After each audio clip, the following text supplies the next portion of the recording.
Hello, I'm Verlyn Flieger, and I'm going to be reading my favorite passage from The Hobbit, which is toward the end of the book. It's the death of Thorin Oakenshield.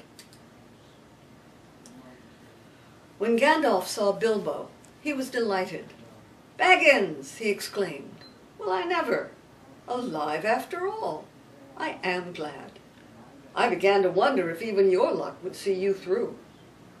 Terrible business, and it nearly was disastrous. But other news can wait. Come," he said more gravely, "you are called for." And leading the hobbit, he took him within the tent. "Hail, Thorin," he said as he entered. "I've brought him." There indeed lay Thorin Oakenshield, wounded with many wounds, and his rent armor and notched axe were cast upon the floor. He looked up as Bilbo came beside him. "Farewell, good thief," he said. "I go now to the halls of waiting to sit beside my fathers until the world is renewed. Since I leave now all gold and silver, and go where it is of little worth, I wish to part in friendship from you, and I would take back my words and deeds at the gate." Bilbo knelt on one knee, filled with sorrow. "Farewell, King under the mountain," he said. "This is a bitter adventure, if it must end so, and not a mountain of gold can amend it. Yet I am glad that I have shared in your perils. That has been more than any Baggins deserves." "No," said Thorin, "there is more in you of good than you know, child of the kindly West.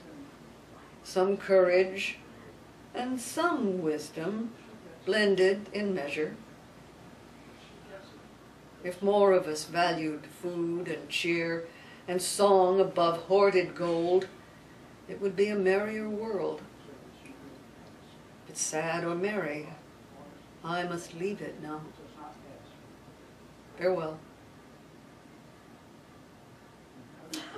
Then Bilbo turned away, and he went by himself and sat alone, wrapped in a blanket, and whether you believe it or not, he wept until his eyes were red and his voice was hoarse.